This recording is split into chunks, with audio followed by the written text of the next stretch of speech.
अस्सलाम वालेकुम, मैं हूं फरहाद निज़ाम और आप देख रहे हैं निज़ाम की हकीकत। फराज के साथ कराची से मिल्लत एक्सप्रेस रवाना हुई तो कराची से चलते ही एक अफसोसनाक वाक़या पेश आया ट्रेन के अंदर, जहां पर एक कांस्टेबल है रेलवे पुलिस का, उसने खातून पर थप्पड़ों की बारिश कर दी और हमने देखा कि वो यूनिफॉर्म में मलबूस है। उसके लेफ़्ट साइड पे जो उसका शोल्डर है उधर उसने गन भी कैरी किया हुआ है। लेकिन ये सारा वाक़या कैसे पेश आया, क्यों खातून पर उसने थप्पड़ बरसाए और खातून ने क्यों एहलकार के ऊपर हाथ उठाया और वहाँ पर बैठे हुए तमाम तर मुसाफिर उस डब्बे में क्यों तमाशाई का किरदार अदा करते रहे, वीडियो तो बनाते रहे लेकिन किसी ने उस खातून को नहीं पकड़ा, ना ही पुलिस एहलकार को पकड़ा। सबसे पहले बात करते हैं कि ट्रेन मिल्लत एक्सप्रेस है और ये कराची से रवाना हुई। तो जब ये कराची से रवाना हुई तो आधे से 1 घंटे का सफ़र हुआ होगा। इसी दौरान एक खातून जिसके पास टिकट भी नहीं थी और उसके साथ 2 बच्चे सवार थे, वो खातून किसी और की सीट के ऊपर यानी कि बर्थ के ऊपर जाकर बैठ जाती है और जो वो फैमिली थी वो ये तराज करती है कि ये हमारी सीट है, हमारे पास टिकट्स हैं, आप अपनी टिकट्स दिखा दें। उस खातून के पास ना ही टिकट थी और ना ही वो ये बता सकी, दिखा सकी कि जिस बर्थ के ऊपर, सीट्स के ऊपर वो बैठी हुई है ये उसकी ही है। तो इसी दौरान जो जिनके पास टिकट थी फैमिली के पास, उन्होंने उस खातून से कहा कि आप ये सीट खाली कर दें, लेकिन खातून वहाँ से नहीं उठी और वो अपने बच्चों के साथ बैठी रही। इसी दौरान जब वो ज़्यादा तल्ख कलामी होने लगी, खातून जो है उस फैमिली के साथ बदतमीज़ी करने लग गई खातून की जानिब से।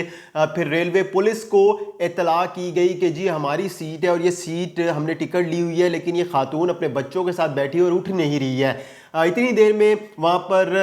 रेलवे पुलिस के जवान आ जाते हैं और वो खातून से सीट खाली करने का मुतालबा करते हैं और ये कहते हैं कि आपके पास अगर टिकट है तो आप दिखा दें, लेकिन खातून के पास टिकट नहीं होती और खातून वहाँ से उठने का नाम भी नहीं लेती और वो कहती है कि मैंने सीट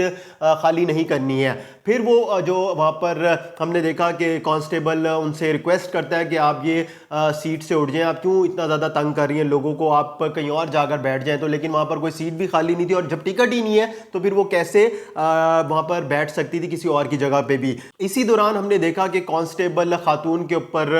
थप्पड़ बरसाता है और आप वीडियो जो सोशल मीडिया पर वायरल है, जो क्लिप पास बैठी हुई फैमिली ने बनाया है, उसमें आप देख सकते हैं कि किस तरह कांस्टेबल खातून के ऊपर थप्पड़ बरसा रहा है और खातून भी आगे से हाथ उठाती है। तो इस पे हमने जब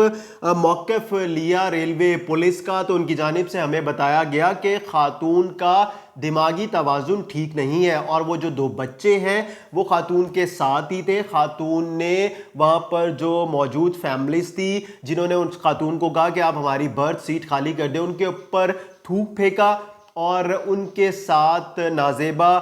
जो अल्फाज थे वो अदा किए, जिसके बाद खातून के खिलाफ उन्होंने शिकायत की रेलवे पुलिस को। रेलवे पुलिस वहां पर पहुंची। जब कांस्टेबल वहां पे पहुंचा तो कांस्टेबल ने कहा कि आप सीट खाली करें, तो इसी दौरान खातून ने कांस्टेबल से भी बदतमीजी की और उसके चेहरे के ऊपर और यूनिफॉर्म के ऊपर उसने थूका, जिसके बाद कांस्टेबल ने खातून पर हाथ उठाया और थप्पड़ मारे। कांस्टेबल के बारे में बताया जा रहा है कि वो थोड़ा सा ब्लड प्रेशर का मरीज भी है,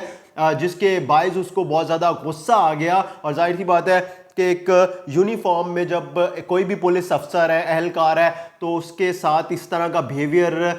इख्तियार किया जाएगा और इस तरह की जो हरकत होगी तो उसको गुस्सा तो आएगा ही। और ये बताया जा रहा है रेलवे पुलिस की जानिब से कि बड़ा उसने कंट्रोल किया, लेकिन इतना कंट्रोल करने के बावजूद वो बर्दाश्त नहीं कर सका और फिर उसने खातून पर थप्पड़ बरसाया। आप देखें वीडियो में खातून भी कांस्टेबल के ऊपर लाते चला रही है और उसको मारने की कोशिश कर रही है। अब ये सारा जब वाक़या होता है तो कांस्टेबल और वहाँ पे जो मुसाफिर थे वो खातून को ज़बरदस्ती पकड़ते हैं और वहाँ से सीट खाली करवाते हैं और फिर हैदराबाद के करीब जाके ट्रेन जब रुकती है स्टेशन के ऊपर तो वहाँ पर रेलवे पुलिस और जितना भी रेलवे का अमला है वो खातून को हिरासत में लेता है बच्चों समेत। इसमें एक इंपॉर्टेंट बात यह भी है कि खातून अपने बच्चों को भी मारती रही। जिस जगह पर वो सीट पर बैठी थी बर्थ में, वहां पे जब लोग उससे कहते खाली कर दे तो इस दौरान वो अपने बच्चों को तशद्दुद का निशाना बनाती रही। लोगों को ये लगा शायद ये बच्चे अगवा करके कहीं लेके जा रहे हैं, तो लोगों ने, मुसाफिरों ने बच्चों से पूछा कि खातून कौन है, क्यों मार रही है, तो बच्चे इतने डरे हुए सहमे थे कि वो नहीं बता पा रहे थे। अब